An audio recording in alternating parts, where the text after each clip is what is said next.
tayo po'y manalangin.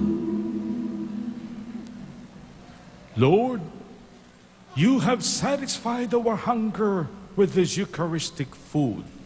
The death of your Son gives us hope and strengthens our faith. May His resurrection give us perseverance and lead us to salvation.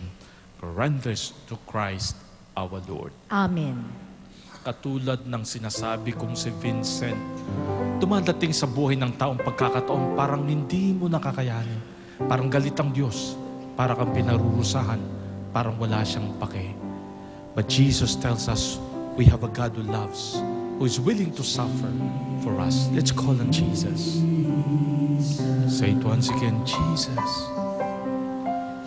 Lord, I pray for this man.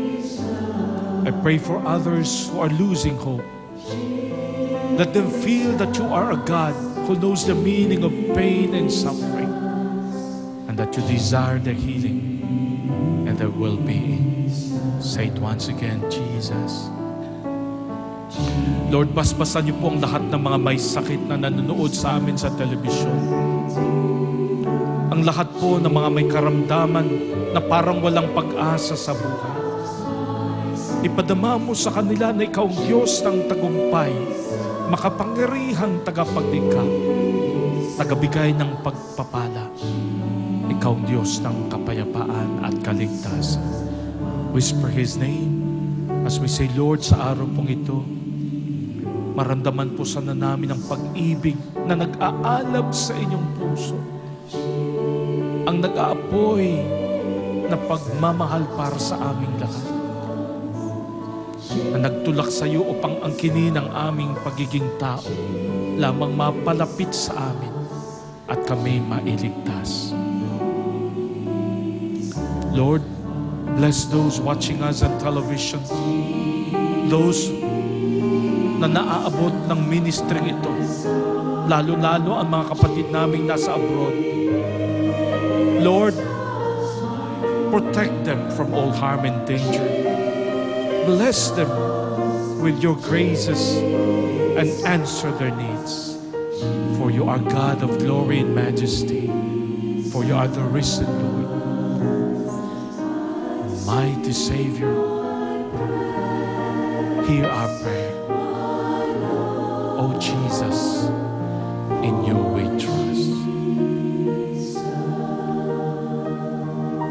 The Lord be with you. And also with you. May Almighty God bless you all, the Father, the Son, the Holy Spirit. Amen. This coming Wednesday, ipaalam po ninyo sa lahat ng inyong kakilala, mayroon po tayong Lenten Recollection na gagawin po dito sa Eze Mega Mall. Gagawin po nating lahat ng mega trade halls, libre po itong Lenten Recollection. 3 po ang ating speaker, si ako, Father Mario, Father Joel Hason, Father Dave Concepcion, at ang ating theme, The Cross, a Call to Faith. Mga kapatid, Father Domi will be the homilies para sa ating misa.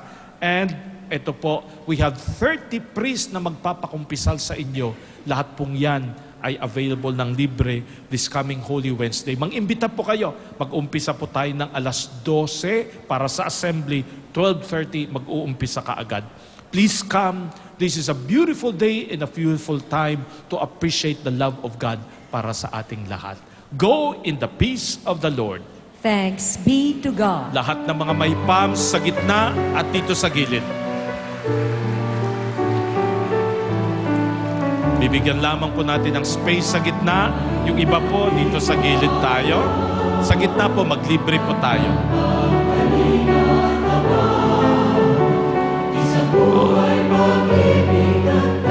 Dito rin po sa gilid.